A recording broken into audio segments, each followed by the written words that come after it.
When you begin to grapple with leadership and life begins to move you along, career, opportunities, or I believe the presence of the Holy Spirit begins to move you along, because promotion really doesn't come from the east or the west, it really does come from God. It is possible for life to lead you faster than your mind is prepared to handle.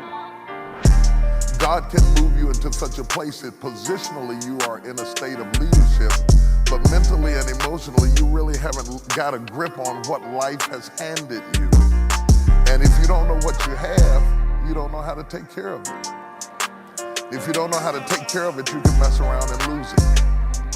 The truth of the matter is, leaders come from ordinary places. They deal with ordinary issues. And I'm going to share some things with you that I think are very, very helpful for you to realize. First of all, I want you to understand that when you're saying to yourself that you want to be a great leader and you want to really go the extra mile and you want to do what has to be done, you're asking for trouble.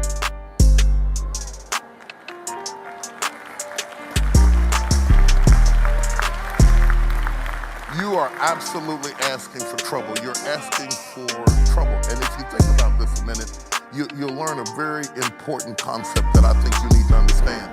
In the corporate world, in the business world, they actually pay you more money as you move up the ladder with more responsibility. Okay? So if you are a superintendent, you might not make as much as a general manager. A general manager might not make as much as a regional manager. A CEO would make more than a regional manager. Let me tell you something. They're paying you for conflict. Are you hearing what I'm saying? It's not enough to have the degrees. What they're paying you for is your ability to manage conflict and pressure and struggles. Let me speak it, since I'm in church, let me speak it in biblical language. To him whom much is given, much is required. And so the more that is placed into your hands, the more you have to be able to handle and deal with and to be able to manage it. And I want to say something to you, to those of you, all of us are leaders in some way. All of us are leaders, whether you're leading your children or whether you're leading your family or just leading yourself. Sometimes it's hard to get yourself to act right. But as we go up in levels of leadership and we begin to develop more responsibility, we also begin to embrace more pressure and more problems and more adversity. And new levels bring new devils, bring new challenges, bring new opportunities, more of everything. Somebody just say more of everything. So when you are where you are right now and you say, I can't take this, I can't handle this, I don't want any more, this is driving me crazy, you are saying, I don't want to go any higher. You are rejecting the call to move forward, because moving forward and moving up means more problems. In fact, the problems that you're dealing with right now may be the fact that you are in training for the next level of leadership. If you don't let it break you, if you don't let it destroy you, if you don't wimp out and let it beat you down, if you just master the situation, refuse to be intimidated, and learn how to manage the stress on the next level, then doors swing open. There's this magical thing about life, and I believe it's divinely inspired. You know how you go to the grocery store and you stand at a certain spot, you haven't even gotten to the door yet, but when you get in close proximity, the doors just start opening. When you can stand on a level of life where you're dealing with opposition and pressure and turmoil and take a licking and keep on ticking, and it might have stressed you out, you might have felt the pressure, you might have felt like breaking, but you didn't break, doors just start opening up for you to go to the next level. I'm going to talk more about this in a minute, because when I start talking about dealing with conflict, all of the conflict is not external conflict. Some of it is internal conflict. Because when you come from back there and you start moving up further and further and further, and every step you take takes you to a different level of life and living, sometimes your life is moving faster than your mentality. You can have the desk you dreamed about, the position you wanted, the ministry you wanted, the opportunity you wanted, and everything moved up except your perception of yourself. Are you following what I'm saying to you? And we're going to share some things that I believe will prepare you for the next move. And I want you to understand something, that when God begins to move you along in life, it's not an elevator, it's a step-by-step process. So many people attempt to move forward in a rapid motion. They want to go from midnight to morning. They want to go from the basement to the presidential suite in one step. That's not what you want. You don't want to take the elevator, because if you take the elevator and you get it too fast, you can't handle it.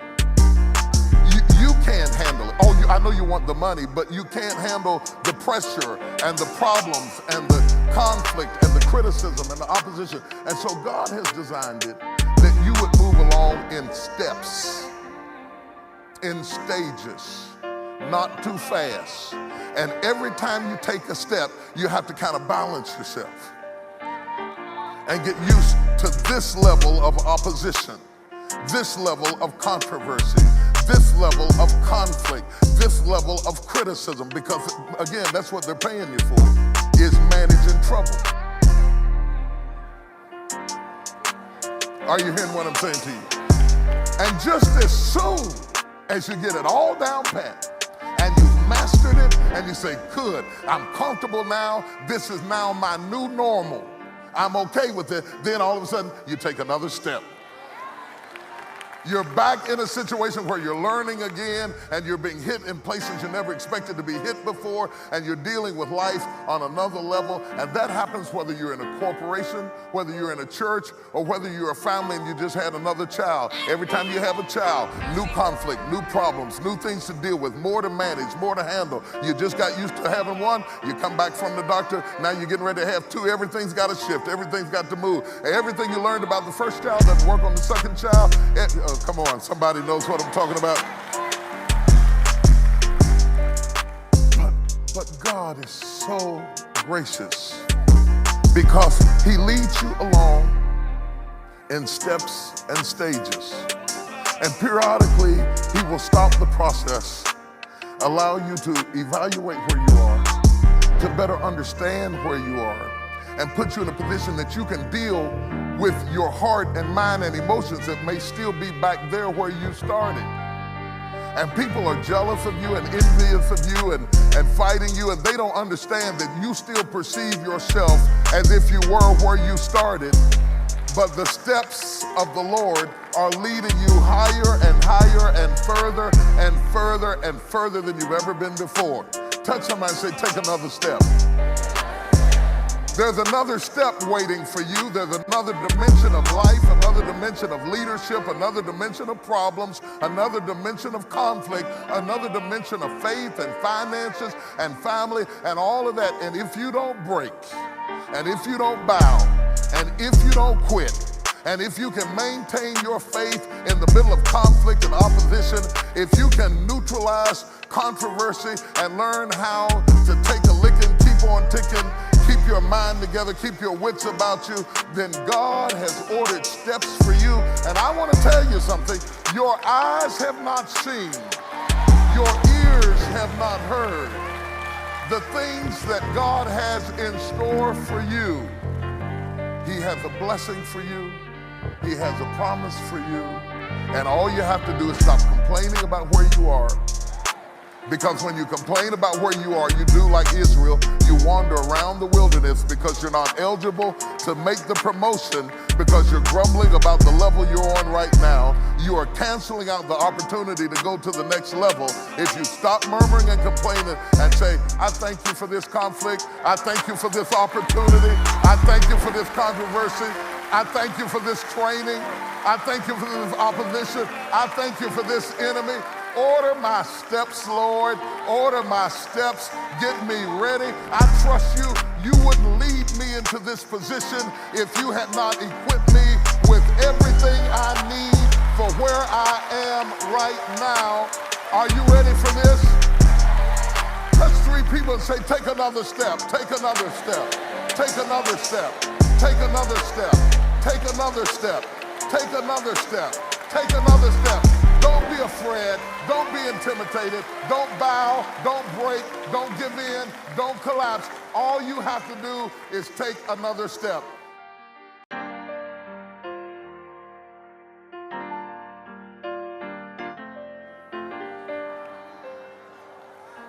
Someone may be stressed out right now. You may be at your wit's end. You may be frustrated.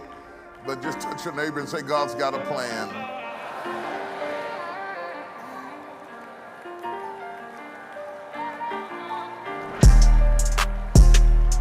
You may be seated. I've been talking to you to the singles about before you marry. I've been talking to the married people about before you give up, before you divorce, before you throw in the towel. There's some things that we need to understand and think about. And today, I'm going to be talking about before you take the lead.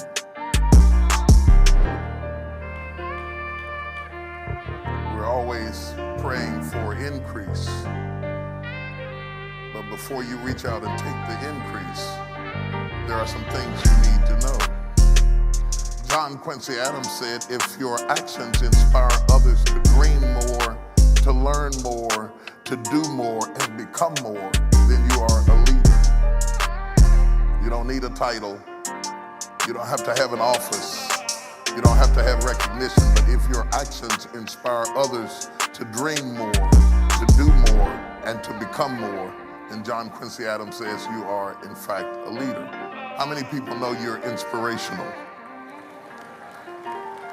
I want to share some things just briefly out of the Gospel of St. Luke chapter 5, verse 1 through 11. I'm going to use it as a jumping off point to jump into a much broader issue, but I'm going to illustrate something here that I think is worth mentioning. The Gospel of St. Luke chapter 5, verse 1 through 11. And it came to pass that as the people pressed upon him to hear the word of God, he stood by the lake of Gennesaret and saw two ships standing by the lake, but the fishermen were gone out of them. They were washing their nets. He entered into one of the ships, which was Simon's, and prayed him that he would thrust out a little from the land. And he sat down and taught the people out of the ship. He sat down and taught the people out of the ship. Now when he had left speaking, he said unto Simon, launch out into the deep and let down your nets for a drought. Now you have to understand, Simon at this point is not even a disciple. He's a businessman. He owned the fishing company, and he was washing his nets because he thought, there's not going to be any more for me. I'm at my wit's end. This is it for me, and I'll let this little preacher use my boat because I'm not catching anything. And he's washing his nets. He's finished. Jesus now says, because you let me use what you have, I'm going to increase what you have. Now when he had left speaking, he said to Simon, launch out into the deep and let down your nets for a drought. That takes faith, first of all, for Simon, who has washed his nets and thought that his day was over, to go back out there again. It takes faith after failure to try again. Just when you have decided in your own mind, I have gone as far as I'm going to go. And maybe it's not meant for me to catch anything. Maybe it's not meant for me to get married. Maybe it's not meant for me to move up any higher. Maybe it's not meant for me to have this position. He's washing his nets. And now the challenge comes, try it again. Some of you are flunking because you're still washing your nets when the word is saying, try it again. And Simon answered and said unto him, Master, we've toiled all night and we've taken nothing. Preacher, you might know something about the word. You don't know anything about fishing. You were raised by a carpenter. What do you know about fishing? He said, but nevertheless at thy word, I will let down the net. And when they had done this, they enclosed a great multitude of fish. Can you believe that God's got something great for you at a time you were washing your nets? It's amazing how you can go from failure into a massive release of blessing. And it was so much that the Bible says their nets begin to break. And they beckon unto their partners. When God blesses you, take somebody with you, which were in the other ships, that they should come and help them. And they came and filled both the ships so that they began to sink. Even the partners couldn't withstand the blessing and the release that was coming on them. This is a shouting spot right there. Because they went from failing and sinking and washing the nets one moment to such a blessing and a release that even even the partners' boats began to sink because of the mess. I say that, now I don't say that for the people who are on their way. I say it for the people who have lost their homes or lost their job or had to move back in with your mother, or you had to get a used car from the garage place somewhere and you got Maypop tires, you know, may pop at any moment, and you're sitting around thinking that your life is over. There are some things that God can teach you that can get you back in the game again. Not only restore what you lost, but pull you out more than what you have prepared to be able to receive. Are you hearing what I'm saying? Now watch this, because this is what I really want you to see. I'm not really after this text, I'm after a point. When Simon Peter saw it, when he saw what had happened to him on the next level and the blessing, this is not a problem now, he saw the blessing that God was pouring out on his life. Instead of dancing, shouting, falling out in the floor, talking in tongues, and just having a spiritual conniption, he fell down at Jesus' knees saying, "Depart from me, for I am a sinful man, O Lord." Isn't that a weird reaction to a great blessing? He is now taking the lead, and instead of him taking the lead, he's rejecting the opportunity. Because sometimes life will offer you a blessing, but because you still perceive yourself as being in the back, you're not ready to receive the blessing on this next level of life. Not because of external conflict, because now everything externally is going well. But just because things are going well externally doesn't mean that things are going well internally. I'm telling you that your gift can take you some places that your mind isn't ready for, that sometimes your character isn't ready for, that your self-perception isn't ready for, and you will reject the blessing and say, just leave me alone. Leave me back here washing my nets, because now you've gone and done it. You've scared me.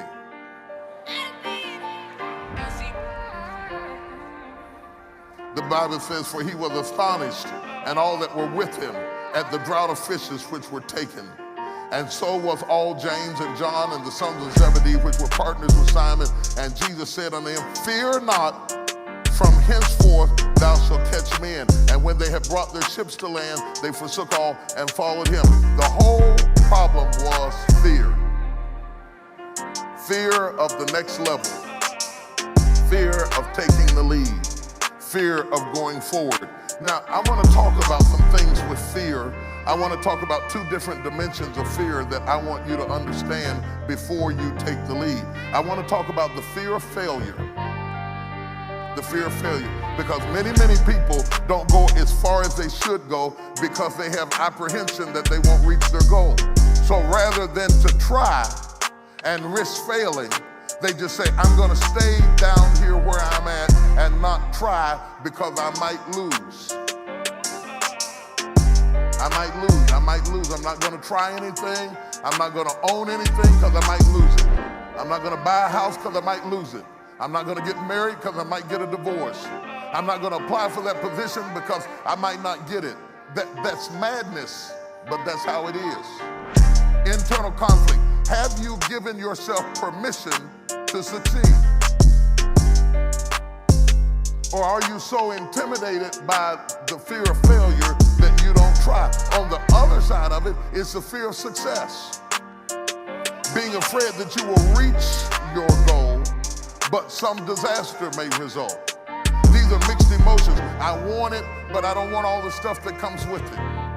I don't want to deal with all the problems that come with it. I don't want to deal with all the disasters. I don't want to deal with the pressures that come with it. I can't handle it. I'm going to stay on this lower level. And when you do that and you reject God's opportunity, you are left with nothing but the hope of magic. Magic is when I'm just going to stay down here where it's comfortable, but some kind of magical way, I'm believing that I'm going to get a blessing up here while I'm staying down here. You can't do it. It's like believing God that you're going to get pregnant and not gain weight. I want the baby, but I don't want the pregnancy. I don't want the weight. I don't want the stretch marks. I don't want to throw up in the morning. No, all of that goes along with the process. And if you will allow anyone, anything, any voice on the inside to talk you out of this moment, you will forfeit it and be stuck washing your nets when there's a great drought of fish waiting you, if you have the courage to believe.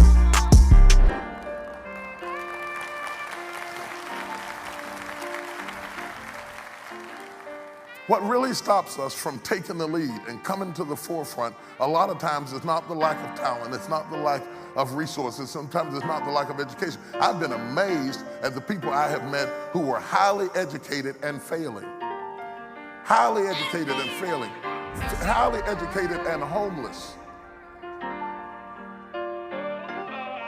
I worked with a guy who has a doctorate in economics and is washing cars. Just can't seem to get it together. So education alone is not the solution. I'm for education. I think it's important. It's a good thing, or we wouldn't have built the school next door. I think it's very important. But I have seen people educated and stuck. I've worked in penal institutions and seen people who were very gifted and incarcerated. Just because somebody is incarcerated or homeless doesn't mean that they don't have talent. In fact, I've seen people with less talent than you doing more than you. And until you're willing to look that in the face and say, what am I doing to sabotage my own success of moving to the next level, you'll never get there until you walk. And this is what causes jealousy and envy. When you look and you meet other people who have less to work with than you, and yet they're in higher positions than you, you can either become jealous or bitter, or you can begin to challenge yourself to say, what is wrong with my belief systems that's stopping me from going to the next level in this area? Okay, and I want to deal with some irrational beliefs that will stop you from moving up to the next level. This is not about money necessarily. This is not about prestige necessarily. This is about progress. Because it's a shame to live long and have no progress. I want to have progress in every area of my life. I want to see progress in parenting. I want to see progress in my relationship with my wife. I want to see if I'm going to go to work every day, I want to see progress. I've been washing these toilets for 27 years. At least let me be the manager of the toilet washers. In 27 years, I want to move up. Anybody, maybe it's wrong. Is there anybody in here that wants to move up? Okay. I'm going to point out some things that may be hindering you from reaching that, and some of you may already be reaching it. You may have already mastered this. Just endure this review, okay? I'm going to point out 6 things, 6 irrational belief patterns that may be hindering you from going to the next level. One of them is undeserving. I do not deserve the good measure that flows with success. I just don't deserve it. I just can't see myself as being in this position. I don't deserve it. This often comes from things that people said to you or about you. And they have convinced you, they programmed you to see yourself in a limited parameter. And so when you see opportunities beyond how you've been programmed, you reject it because you don't feel like you're deserving of it. The other one is beyond undeserving is ordinary. I do not want to stand apart or be different. I want to fit in. You'd be surprised at the people, because they have a belief system that holds on to being ordinary, they will not take the lead. I am afraid that I will become a target, and you will.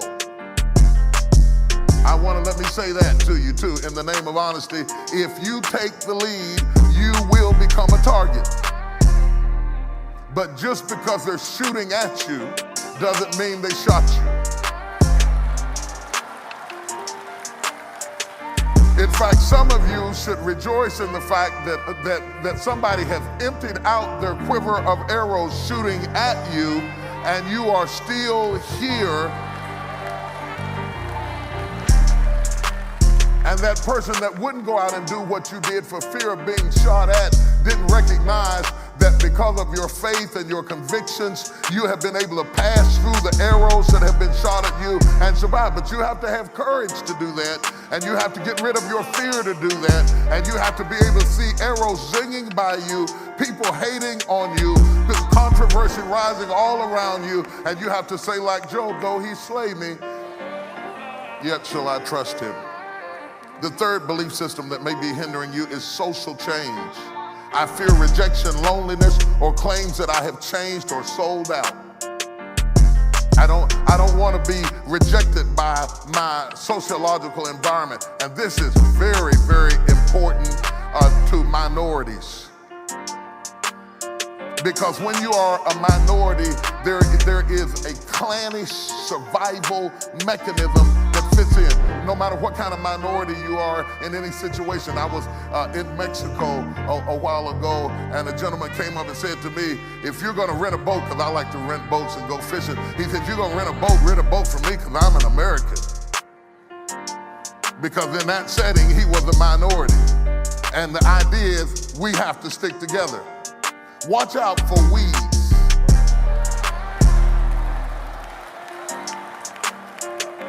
Because people will control you with a weed.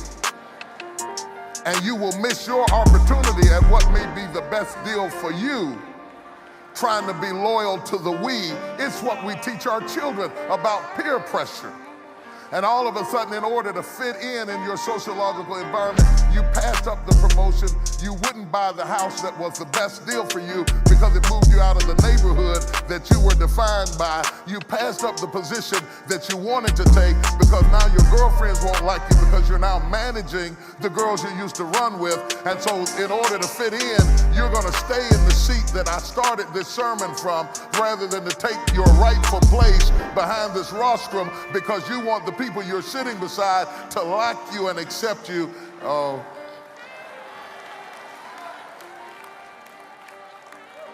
And you don't want to be a sellout.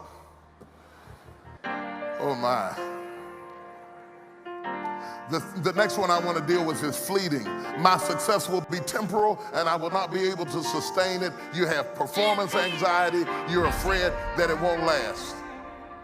It won't last. Good things won't last. You don't want to go out on a date because if you go out on the date and you start a relationship and things start going well, it's not going to last. It didn't last before. It didn't last with Fred. It didn't last with Jim. It's not going to last. I'm not going to take this position because if I get in this position, I may lose this job. It's not going to last. I'm not going to go back to school because I may not complete it. It will not last. And you have a fear that the blessing is fleeting. So you won't get back out on the boat and throw your nets again because you have already programmed yourself that nothing else exciting is ever going to happen to you again. And as I go through these belief systems, I want you to look for the ones that sound like you. Have I hit anything yet? The next one I want to talk about is perfectionism. I will have to behave as if I am perfect and I am not. I believe this was part of Peter's problem. When he saw the power of God to bless him, he recognized the power of God to destroy him. Think about that. When he saw the power of God to bless him, he recognized the power of God to destroy him. He said, get out of here, Jesus. Depart from me. Why? Because I know I've got imperfections. And I don't want to get in the light because somebody might see them. And so I'm going to be secretly talented. I'm going to sing at home.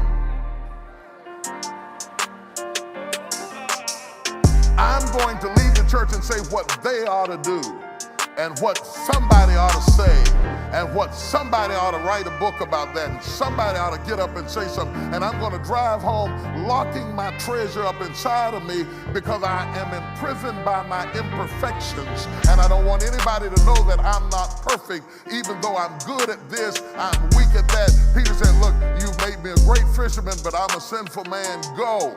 I reject the opportunity to be blessed because I know something about myself that I don't want anybody else to know, and I'm more concerned about the security of my reputation than I am my progress.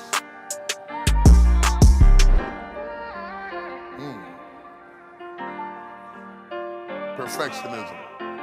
I'm not going to get involved with him because if I get involved with him and he gets too close to me, he will see that I'm not perfect. Being able to balance your imperfection. They may not even be moral imperfections. In the case of dating, it may be physical imperfection. Oh no, he couldn't seriously want me, I'm too fat. Where you don't give the person the chance to accept you because you've already criticized yourself over and through. You'd be surprised at the people who talk other people out of loving them. Convince them that you're not a tyrant. Oh, no, Lord, no, look at me, no, God, oh, God, no.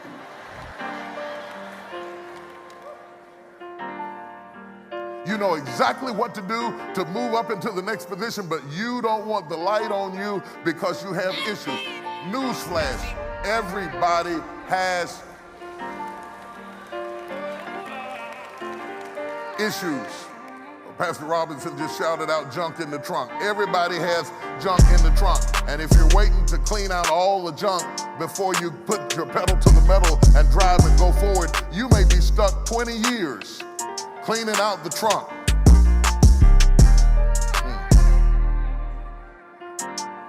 I'm gonna go on to this next one, besiegement.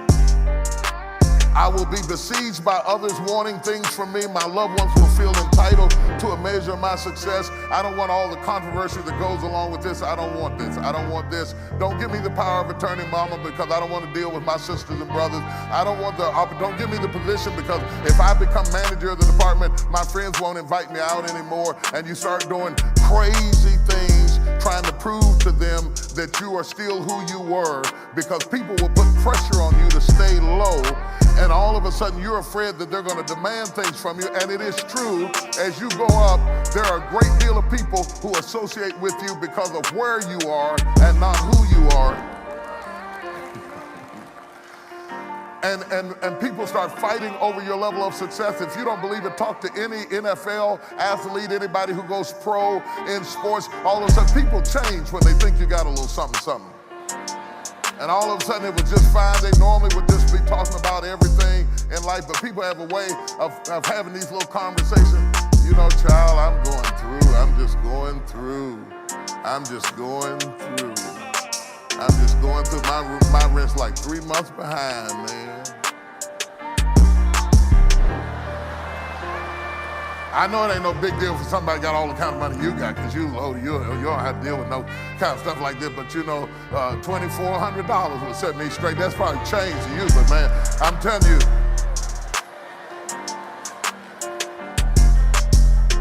the pressure is so great. When I was in South Africa years ago, and the first generation of blacks in South Africa who were oppressed in the apartheid were now freed and becoming successful, that some of the articles said some of them were ready to leave South Africa because so many people were pulling and clawing at them. Because when you first start going up amongst people who haven't gone up, they have a tendency to be like crabs in a barrel, and they start trying to pull you down because they say, you know, you're the first one in our family to get a degree. You ought to take care of this and you ought to take care of that. And after a while, they pull you down so low. Some of you know what I'm talking about. They pull you down so low that, and some people, for fear of having that pressure on them, forfeit the success and stay down rather than to go forward.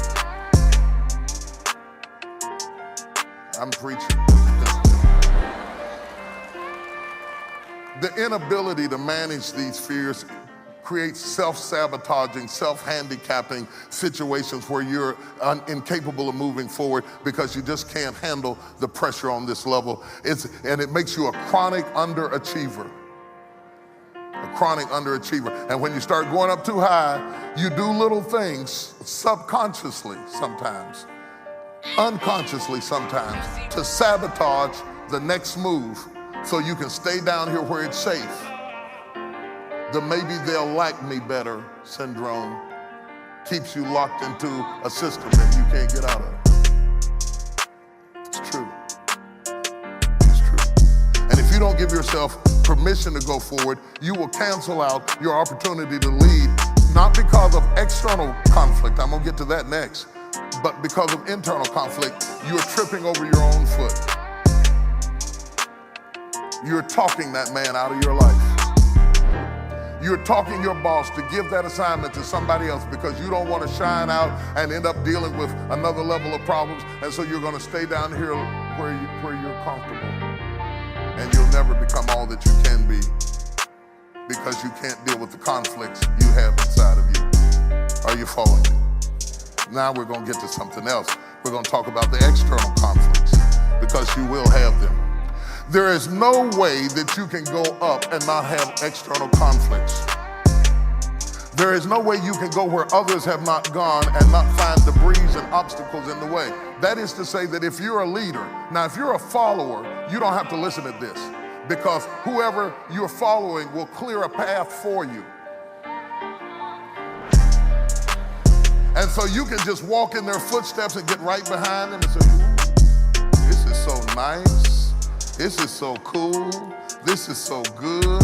Thank God for all of those who've gone before me and cleared the way.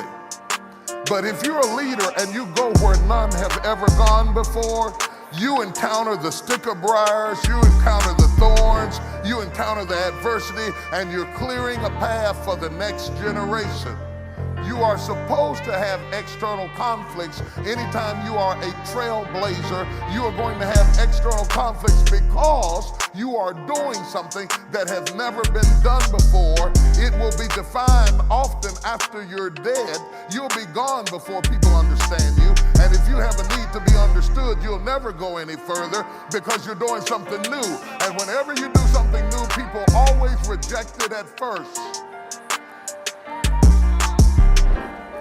Whenever you're doing something new, people always reject it at first. So if your need to be accepted becomes more powerful than your need to go and do something fresh, you will backtrack. You will just moonwalk like Michael Jackson, going all the way back into the safety zone. And whether you know it or not, you are imprisoned by fear. How many trailblazers do I have in here? Trailblazers clear the way and confront the conflict in a strategic, non-emotional way. You can't be a trailblazer and be all emotional. Oh, God, and one more thing, Jesus. Oh, Lord. Oh, Lord God, what else? Clearing the debris in a non-emotional way, dealing with the conflict without being hysterical. The whole department is freaking out and everybody's upset. You can't be the manager and walk in the room and say, that's right. Leaders have to be the voice of reason. Can you deal with the external conflict in a non-emotional way? Your detachment from it emotionally is an expression of faith that you can handle it. Why would you become emotional about something you are called to fix? Do you notice how calm Jesus was when he heard Lazarus was dead? And it was his friend, and Jesus goes, oh God, no, not Lazarus, no. Oh God, not Lazarus. Anybody but Lazarus. I've been to Lazarus' house, I stayed. The reason he was calm, he was called to fix what other people were hysterical about. And if you believe that you can fix it, then why are you screaming?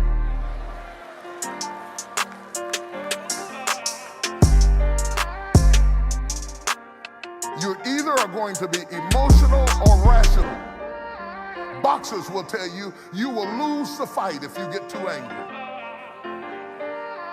The moment they got, that's why they're talking, I'll knock you out, I'll kill you unborn children, I'll kill your mama and your grandmama. And they're trying to get you to be angry because when you're emotional, you're not rational. And winning is strategic.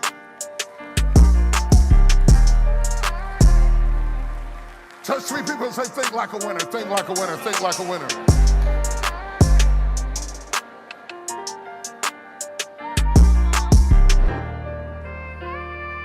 Now, if you don't understand this, you can only go so far. Now, there are degrees of leadership. I want to talk a little bit about this. There are degrees of leadership. You can be a leader. You can be a leader and not be the leader. So you don't want to just keep going up beyond your giftings and callings.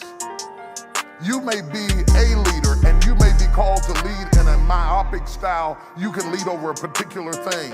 You can lead over a particular dimension of a bigger organization. You don't want to be the CEO of the company, but you want to manage the marketing department. You say, I can handle this on this level. Don't let people push you beyond your competence. So you have to understand when you want to be challenged. Yes, you want to be stretched, but you don't want to pop. A rubber band is designed to be stretched. And when you stretch it, you're using it the way it was designed to be used. But if you overstretch it, you're going to break it. Have you learned your limitations? Do you know what's too much for you? What are your breaking points? What are your boundaries? Because if you don't know your boundaries, you don't know what would pop you. If you're going to be the leader, you can't have a 90-degree dimension of leadership and vision. You have to be able to see 360. 360. Now, when you are the leader talking to leaders, you have a room full of 90s and you're a 360.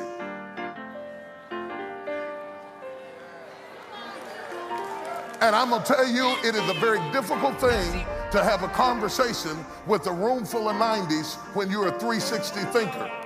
Because the 90-degree person will get angry because you made a decision that wasn't great for their department.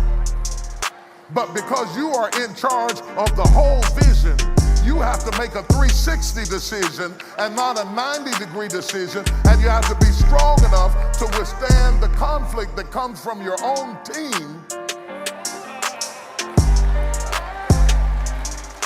because they are a myopic thinker. They think in a tunnel, and you hired them to think in a tunnel, and they're supposed to think in a tunnel, and they're supposed to be thinking about what's best for the marketing team, what's best for the publications, what's best for this department, what's best for that department, what's best for the choir, or whatever it is, but that is not your role. And if you stop thinking 360 and start thinking 90, then you become a micromanager and you come down from your position, and there you are directing the choir instead of doing what you're supposed to be doing.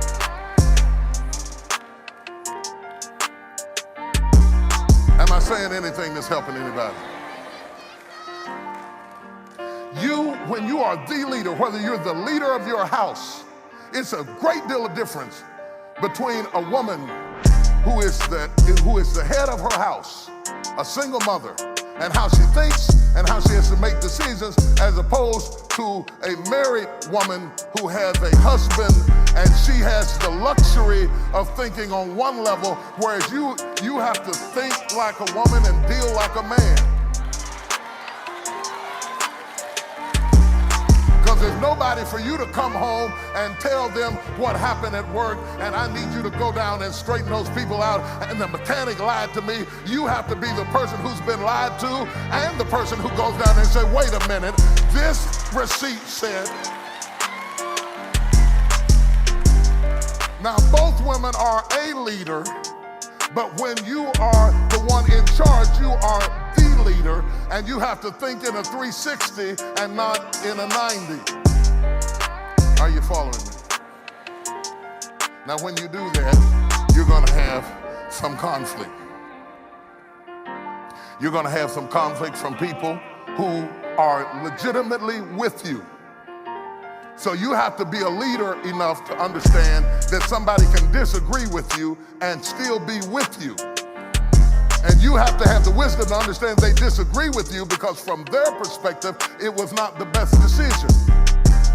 Because they looked at, like for instance in this ministry, they looked at how many people we could feed if you brought the restaurant truck, and you didn't do it. You looked at, in order to buy the restaurant truck, we need more finances than what we have. It is a great idea, but buying the truck will sink the entire organization. So are you leader enough to have a disagreement with somebody without starting to dislike the person because they disagreed with you, understanding that that disagreement doesn't mean betrayal? But because your life ability has put you in a 360 position but you still have a back row mentality, now you're in a position with an old mentality that makes you so sensitive to anybody saying anything to you that rather than think, you fight. And you drive away people who were with you because they didn't understand the difference between being a leader and being the leader. That's a good clapping point right there. You missed it. So that brings me to my next point. So you have to become comfortable with controversy. Now we all have controversy. But before you take the lead, you have to become comfortable with controversy. And what I love about God is that God will expose you. I gotta come all the way down here. God will expose you to controversy on this level. So that, the only reason you're getting it on this level is so that you'll get tough enough to handle the controversy on this level.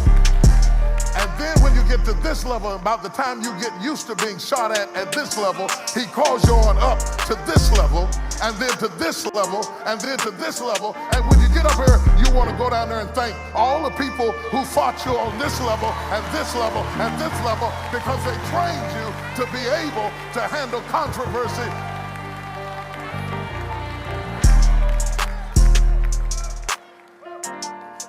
God is preheating the oven, getting you ready so that you are now comfortable with what you are called to do. Because controversy is part of the call.